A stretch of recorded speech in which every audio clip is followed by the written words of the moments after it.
Donc bienvenue à l'Institut du monde arabe. Je suis ici pour vous parler de l'exposition Chrétiens d'Orient, 2000 ans d'histoire, qui se tient actuellement à l'Institut du monde arabe jusqu'au 14 janvier. Donc cette exposition, c'est 3 ans de travail, c'est près de 360 œuvres qui sont présentées. Et en fait, c'est un événement parce que c'est la première fois qu'une institution invite son public à découvrir les fondements du christianisme, des premières communautés jusqu'à ses expressions les plus actuelles. Donc on va visiter l'exposition ensemble. J'ai fait une sélection de 4 œuvres qui va justement illustrer ce parcours qui est chronologique. Donc les 4 grandes sections de l'exposition seront présentées par des œuvres. Je vais vous demander de me suivre.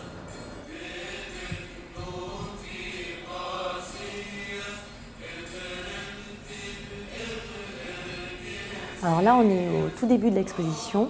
On est devant le grand chef-d'œuvre qui est présenté à notre public, puisqu'on est devant les premiers des saints chrétiens connus, donc les fresques d'une maison de l'Assemblée, puisqu'à l'époque justement il n'y avait pas d'église, c'est la période des persécutions, et on pensait qu'on était dans un monde sans images, et la découverte de ces fresques, donc à Doura Europos, près de l'Euphrate, en Syrie, des fresques qui datent de 232 ont complètement bouleversé en fait, ce que l'on savait sur ces premières communautés. Donc là, on a 2 fresques qui sont présentées. Donc l'une qui présente la guérison du paralytique. Alors on voit en fait le Christ qui n'a pas d'auréole, qui pose les mains sur une personne qui est allongée sur un lit, et juste à côté, on voit la personne debout. Il va même jusqu'à porter son lit. À côté encore, une fresque qui décrit la pêche miraculeuse.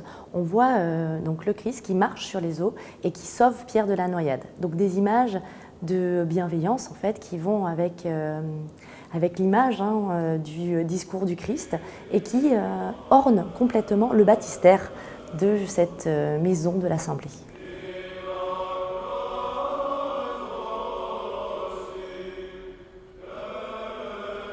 Donc là, on est dans la deuxième partie de l'exposition. On est après la conquête arabe qui a eu lieu au 7e siècle. Donc on est devant un évangéliaire syriaque qui date du 15e siècle et qui vient d'Irak. Ce manuscrit est là avec l'ensemble des objets présentés pour justement témoigner des influences réciproques qu'il y a pu avoir entre les communautés chrétiennes et les communautés musulmanes. Donc là, on voit vraiment les interférences qu'il peut y avoir culturelles, notamment ici. Donc on voit Saint Jean-Baptiste qui est vraiment habillé à la mode arabe, qui est en train justement de baptiser le Christ, qui est représenté là tout nu. Et justement là, toute cette écriture syriaque qui se développe sur la deuxième partie du manuscrit. Alors Saint Jean-Baptiste, il est représenté notamment avec ce turban bleu. Alors ce turban bleu, ça nous permet aussi d'introduire la question du statut de dhimmi, de protégé, puisque cela faisait partie en fait des mesures discriminatoires justement qui étaient demandées à être appliquées. Donc porter un turban de couleur bleue ou alors le zounar, une ceinture particulière, ne pas monter à cheval pour rentrer en ville, ne pas avoir un lien de hiérarchie avec un musulman, donc notamment pour les hommes ne pas épouser une femme musulmane, en plus que bien sûr, ce qui est le plus répandu, avoir un impôt à payer, justement l'impôt finalement du vaincu.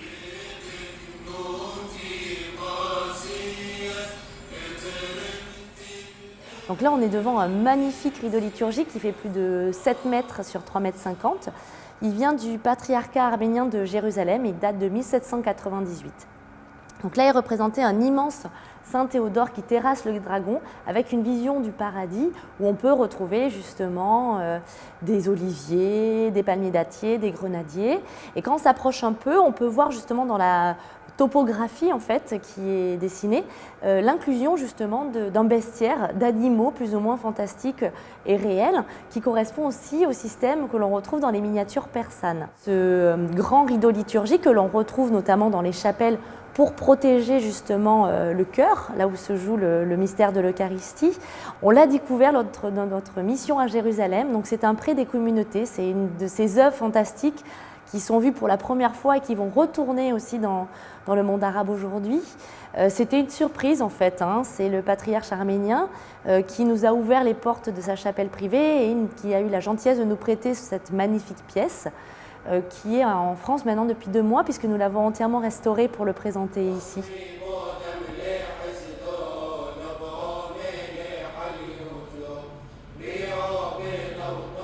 Donc là, on est dans la 4e partie de l'exposition, qui est aussi la dernière, où on s'interroge justement à comment être chrétien dans le monde arabe aujourd'hui.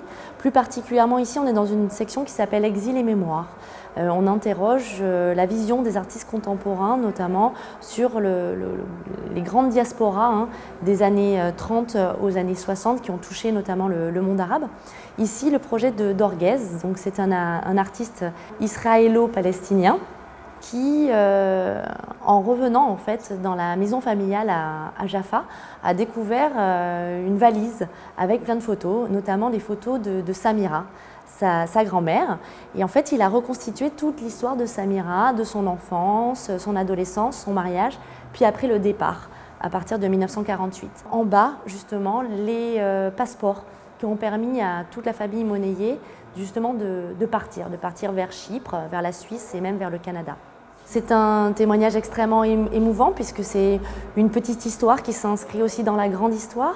Ce projet en fait a donné lieu en 2009 à un projet encore plus large pour Dorguez puisqu'il a créé le Palestinian Christian Archive où il a juste recontacté toutes les familles chrétiennes de Jaffa et il a reconstitué complètement l'histoire de cette ville finalement et de sa diversité avant 1948.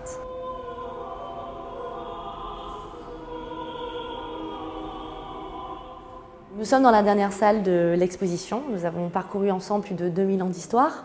Avec cette exposition, l'Institut du monde arabe fait un geste fort, celui de témoigner de l'ancrage de ces populations depuis les premiers temps du christianisme, mais également la participation de ces dernières à la construction du monde arabe tel qu'on le connaît aujourd'hui. Un regard aussi sur l'avenir, puisque le monde arabe doit continuer à se construire en valorisant la diversité qui a toujours été la sienne.